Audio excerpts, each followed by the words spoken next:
खेलों की दुनिया बहुत ही बड़ी और आश्चर्यजनक होती है, उन लोगों से लेकर जो कि अपने शरीर को परफेक्ट शेप देने के लिए खूब मेहनत करते हैं और उन लोगों तक जो कि खेलों के नाम पर दगाबाजी करते हैं। ये दुनिया अलग अलग तरह के खिलाड़ियों से भरी हुई है।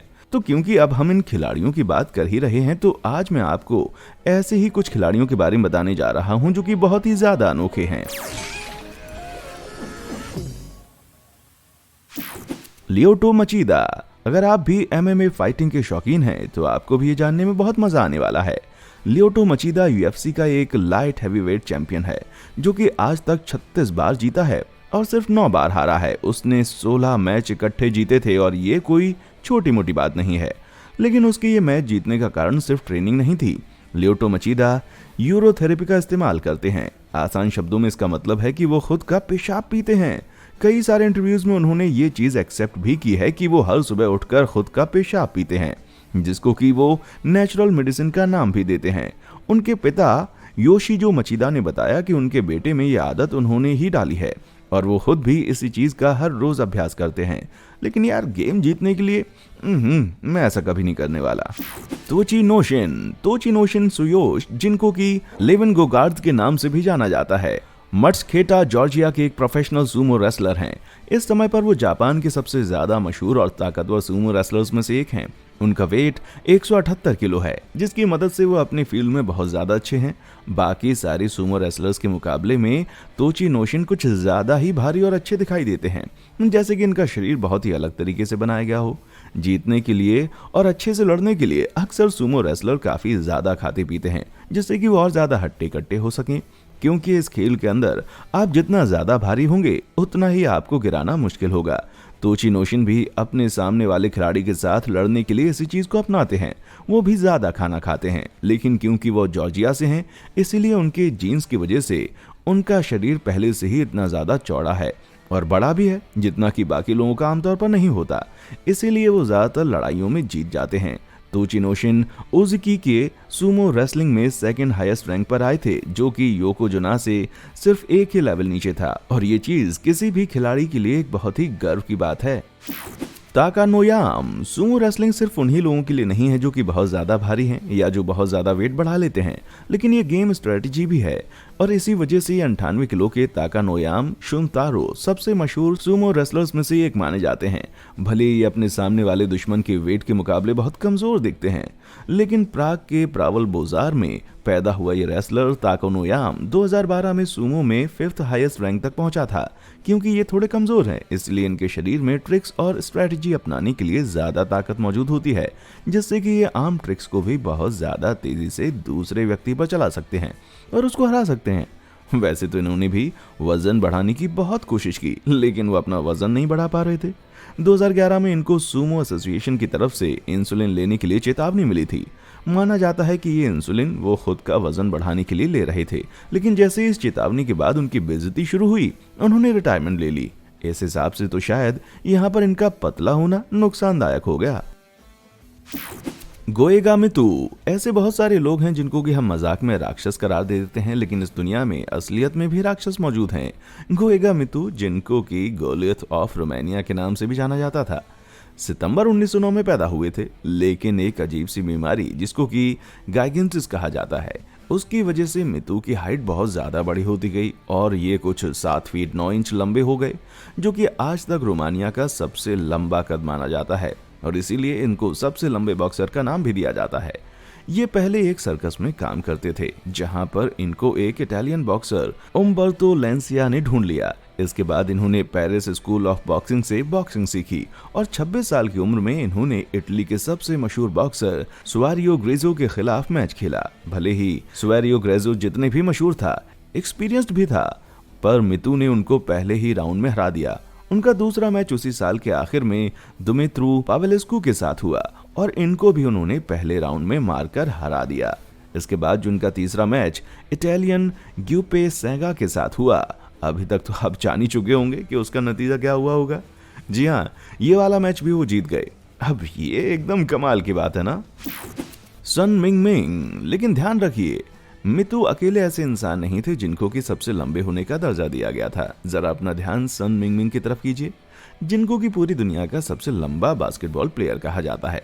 2017 से 2018 के बास्केटबॉल सीजन में किसी भी NBA बास्केटबॉल प्लेयर की एवरेज हाइट 200.4 cm थी, जहां पर सन मिंगमिंग की हाइट 236.2 cm थी, जिनका की पैर का साइज 19 था। और अगर इनको किसी भी चाइनीज प्लेयर के साथ खड़ा किया जाए तो चाइनीज प्लेयर्स की हाइट सिर्फ 171 cm होती है, जो कि इनके सामने बहुत ही छोटे लगते हैं। हालांकि ये कभी भी NBA के साथ नहीं खेले, लेकिन इन्होंने US, मैक्सिको, जापान और चाइना में बहुत सारे खेल खेले हैं और आखिरकार ये 2014 में रिटायर हो गए।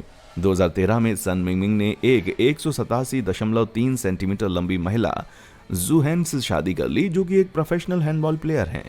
इन दोनों के कद को मिलाकर ये दुनिया के सबसे लंबे जोड़े के रूप में जाने जाते हैं। अब शादी हो तो ऐसी हो, वरना ना हो।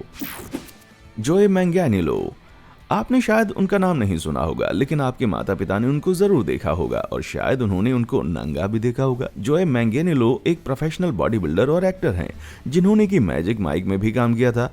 उनके वर्कआउट और फिटनेस ने उनको हॉलीवुड की सबसे अच्छी बॉडीज में से एक होने का मान दिया है और उनको एक वर्कआउट मैगजीन एवोल्यूशन में भी फीचर किया है। लेकिन इनको सिर्फ अपनी बॉडी के लिए नहीं जाना जाता। जोए मैंगानिलो हमेशा से ही role playing game Dungeons and Dragons को बहुत ज्यादा पसंद करते आए हैं।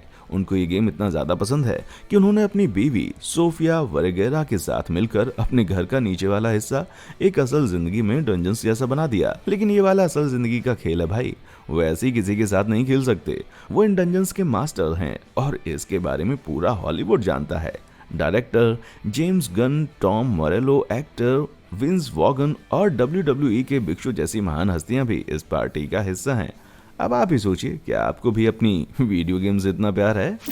जैस्पर पेनविल्क, आप गोल्फ की गेम में अच्छा होने के लिए किस हद तक जा सकते हैं? अगर आप ये 15 टाइम प्रोफेशनल गोल्फ चैंपियनशिप जीतने वाले जैस्पर पेनविक हैं तो शायद आपके लिए कोई हद नहीं होगी।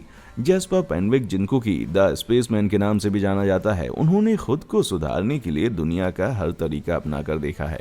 एक बार उन्होंने ज्वालामुखी वाली मिट्टी खाई थी ताकि वो खुद की सेहत बेहतर कर सकें और ज्यादा अच्छे से खेल सकें। इसके बाद उन्होंने ऐसी डाइट अपनाई जिसमें कि वो सिर्फ फल खा सकते थे। इसको फॉलो करते वक्त वो इतने ज्यादा पतले हो गए कि उनको इसे छोड़ना पड़ा। उन्होंने एस्ट्रोबोस्कोपिक चश्मे पहनकर देखने का भी प्रयास किया, जिनका कि बहुत तेज गति से खेले जाने वाले खेलों में बेहतर तरीके से देखने के लिए इस्तेमाल किया जाता है। उन्होंने अपने पूरे शरीर का खून भी इरेडिएट करवा दिया था ताकि उनके शरीर में एनर्जी लेवल बढ़ सके। एक बार उन्होंने अपने मुंह की सारी फीलिंग्स भी हटवा दी थी ताकि उनके शरीर में मरकरी की मात्रा कम हो सके। मतलब इसकी तो जरूरत ही नहीं थी यार। उनका यह भी कहना है कि एक बार जब वो एक टूर्नामेंट हारे तो वे केवल इस वजह से उस टूर्नामेंट को हार गए क्योंकि वो उस समय पर सोच रहे थे कि अगर धरती के आसपास रस्सी बांधकर घूमा जाए तो उसमें कुल कितना समय लगेगा। इतना पागल कोई कैसे हो सकता है यार। जॉन स्कॉट, 2016 में नेशनल हॉकी लीग ने अपनी ऑल स्टार गेम को थोड़ा ज्यादा मसालेदार बनाने के लिए एक ऐसा डिसीजन लिया जिसके बारे में कोई सोच भी नहीं सकता था, क्योंकि ये 3-on-3 गेम असली गेम के मुकाबले ज्यादा मायने नहीं रखती थी। इसलिए लीग ने इस गेम में खेलने वाली टीम का कप्तान चुनने का पूरा जिम्मा फैंस के हाथों में दे दिया। और इससे हमें बस एक चीज पता चली कि हमें कभी भी इतने बड़े फैसले लोगों के हाथों में नहीं देने चाहिए। यूके ने अपना सपोर्ट दिखाने के लिए एक $287 मिलियन महंगी बोट का नाम बदलकर बोटी मैकबोट फेस रख दिया और माउंटेन ड्यू ने अपना सपोर्ट दिखाने के लिए अपना नाम बदलकर डायबिटीज रख दिया। तो आखिर नतीजा क्या आया? पूरी कोयोट्स टीम के सबसे बकवास खिलाड़ी को, जिसका कि नाम जॉन स्कॉट था, कप्तान बना दिया गया। इन्होंने अभी तक अपनी पूरी जिंदगी में सिर्फ 5 ही गोल किए थे और वो भी शायद गलती से हो गए होंगे क्योंकि ज्यादातर तो ये अपनी टीम में लड़ाई करते हुए पाए जाते थे। लेकिन अब हमारी जनता इतनी समझदार थी कि उन्होंने इन्हीं को कप्तान बना दिया। इसके बाद इनका खूब मजाक उड़ा, लेकिन नेशनल हॉकी लीग की तरफ से दबाव पड़ने पर स्कॉट को ऑल स्टार गेम में पैसिफिक डिवीजन का कप्तान बना दिया गया। लेकिन असली मजा तो अब आना शुरू हुआ। सेमीफिनाले की गेम में स्कॉट ने 1 नहीं बल्कि 2 गोल किए और इसी की वजह से उनकी टीम फिनाले में पहुंच गई। सबसे मजेदार चीज तो ये हुई कि फिनाले में जाकर पैसिफिक डिवीजन ये पूरा कंपटीशन जीत गई और स्कॉट ने अपने उड़ाए गए मजाक का बदला ले लिया। अब इसको कहते हैं ना बाजी मारना। बटरबीन, अगर हम अनोखे खिलाड़ियों की बात कर रहे हैं तो उनके अंदर एरिक एश, जिनको की बटरबीन भी कहा जाता है, उनकी बात ना करें तो ये पाप होगा। इस 425 एलबीएस भारी बॉक्सर के करियर की शुरुआत आर्कांसस के एक लोकल स्ट्रॉन्गमैन कंपटीशन से हुई, जहां ये देखने को मिला कि इनके सर, हाथों या शरीर के किसी भी हिस्से पर मारने के बावजूद इनको ज्यादा चोट नहीं आती। बटरबीन को बॉक्सिंग शोज के बिल्कुल शुरुआत में मजाक के तौर पर बुलाया जाता था, जहां पर यह देखा जाता था कि इन्हें एक पतले और दुबले खिलाड़ी के साथ खेलने को बोला जाता, जिसमें की जीत हमेशा उन्हीं की होती। केवल बॉक्सिंग में ही बटरबीन ने अपनी 91 लड़ाइयों में से 77 जीती थी, जिनमें से 58 तो उन्होंने नॉकआउट करके जीती। क्योंकि वो बचपन से ही बहुत ज्यादा भारी हैं, इसलिए उन्हें अक्सर अपना वजन कम करने के लिए डाइट के लिए बोला जाता था, जिसके लिए उनके सामने काफी सारी चीजें रखी जाती थी। लेकिन इनमें से उन्होंने सिर्फ चिकन और बटर बीन्स खाना ही चुना, इसलिए इनका नाम भी इसी चीज के ऊपर रख दिया गया। चलिए, किसी का तो मोटा होना काम आया। Tyson Dong. अब जब हमें पता चल ही चुका है कि जब बात बॉक्सिंग की होती है तो अक्सर लंबे कद वाले इंसान को ज्यादा फायदा होता है। गोएगा मितू की तरह ही इस चाइनीज जायंट टाइसन डोंग ने 2014 में बॉक्सिंग रिंग में आने का फैसला लिया और इन्होंने ठाना कि ये भी चैंपियन बनकर ही निकलेंगे। 24 इंच लंबी बाजू के साथ इन्होंने अपने 6 के 6 मैच बहुत अच्छे से जीते, जिसमें से कि 2 में इन्होंने अपने सामने वाले खिलाड़ी को नॉकआउट करके हराया। लेकिन अभी तो ये मानो जैसे शुरुआत हो। मतलब जरा देखिए तो सही कि ये रिंग में घुसते कैसे हैं। इन्हें अपनी लातों को ज्यादा उठाने का कष्ट भी नहीं करना पड़ता। 1935 से ही इनको बॉक्सिंग रिंग का सबसे लंबा खिलाड़ी माना जाता था, लेकिन न जाने क्यों 2015 के अंत तक ये जैसे गायब ही हो गए और उन्होंने उसके बाद कोई मैच नहीं खेला। हालांकि इसके बाद 2017 में इनको फिर से WWE के ट्रायल्स में देखा गया, लेकिन उसके बाद इनके बारे में किसी ने कुछ नहीं सुना। लेकिन यार, हम भी इतने लंबे खिलाड़ी को खेलते हुए देखना चाहते थे ना। Iranian Hulk. कई खिलाड़ियों का सपना होता है कि वो खूब सारे मेडल जीतें, लेकिन इनके जैसे खिलाड़ियों का शायद सपना होता है कि वो त्रिकोण के आकार जैसे दिखाई दें। तो मिलिए सजद इरानियन हल्क गरीबी से। काफी समय तक इंटरनेट पर इस चीज को लेकर बवाल मचा हुआ था कि क्या ये इंसान असलियत में ऐसा दिखता है या फिर ये पूरा फोटोशॉप का कमाल है। लेकिन मैं आप सबको बता दूं कि असलियत में ही ऐसा दिखता है। 27 साल की उम्र का ये 400 LBS भारी खिलाड़ी, उसने असल में 2020 में एक वेयर नकल फाइटिंग चैंपियनशिप में अपना डेब्यू किया। और अगर आप इनका इंस्टाग्राम खोलकर देखेंगे तो आप देखेंगे कि ये ऐसे ही खुद को हल्क से कंपेयर करते हैं। वो सब तो ठीक है, लेकिन मैं तो बस यही सोच रहा हूँ कि ये इंसान अपने हाथ नीचे कैसे करता होगा, या शायद नीचे करता ही नहीं होगा। Junior baby एल्बिनी।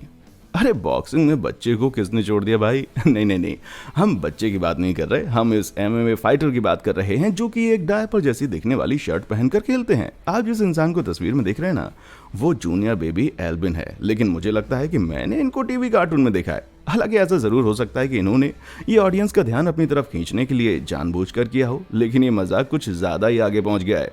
पर असलियत में ये खेलने में बहुत ज्यादा अच्छे हैं। इन्होंने आज तक अपने 16 मैचों में से 14 मैच जीते हैं, जिसमें 6 मैच इन्होंने नॉकआउट करके जीते। उनके हिसाब से वो सबसे पहले बॉक्सिंग इसीलिए करना चाहते थे ताकि वो अपना थोड़ा वजन घटा सकें, और इससे उन्होंने कुछ 90 LBS वजन घटा लिया और अब वो दुनिया के सबसे छोटे और सबसे मशहूर बॉक्सर बन चुके हैं। उनका ये दावा है कि उन्हें नहीं पता था उनकी शॉट्स इस तरह दिखेंगी, लेकिन जरा इस तस्वीर को तो देखिए भाई, जिसमें ऐसा लग रहा है कि इनको शायद असली डायपर की जरूरत होगी। मिक फॉले। अगर आप किसी भी रेसलिंग के फैन से पूछेंगे तो आपको यही बताएगा कि हार्डकोर रेसलिंग के पिता हैं मिक फॉले। 1998 में WWE की एक लड़ाई के दौरान मिक फॉले ने अभी तक की सबसे ज्यादा खतरनाक लड़ाई लड़ी, जहां पर उनको 22 फीट की ऊंचाई से एक लोहे के जाले के ऊपर से गिरा दिया गया। इसके बाद उन्हें एक स्ट्रेचर पर वहां से ले जाया गया, लेकिन इसके बावजूद वो वापस उस रिंग में आ गए, जहां पर उनको फिर से चॉक स्लैम दिया गया, जिसकी वजह से उनका एक दांत उनकी नाक के अंदर घुस गया था और उनको ढेर सारी चोटें आईं। शायद आपको लग रहा होगा कि ये इंसान कितना ही ताकतवर है कि इतनी सारी चोटें खाने के बावजूद उसको कुछ नहीं हुआ, लेकिन असलियत में शायद इसका थोड़ा उल्टा ही है। मिक फॉले एक बहुत ही प्यारे इंसान हैं, जिनका कि क्रिसमस के लिए प्यार साफ साफ दिखाई देता है। इनको क्रिसमस इतना पसंद है कि इन्होंने अपने घर के एक पूरे कमरे को क्रिसमस के लिए सजा कर रखा हुआ है, जहां पर वो कभी भी जा सकते हैं। साथ ही इन्होंने बच्चों के लिए कुछ किताबें भी लिखी हैं, लेकिन शायद इन किताबों का फ्रंट पेज इतना सुंदर नहीं है और बच्चे इससे डर भी सकते हैं। मतलब थोड़ा और सुंदर तो बनाया जा सकता है ना? ऊपर बताए गए किस खिलाड़ी के बारे में जानकर आपको सबसे ज्यादा मजा आया, मुझे नीचे कमेंट करके जरूर बताएं। और हाँ, देखने के लिए शुक्रिया।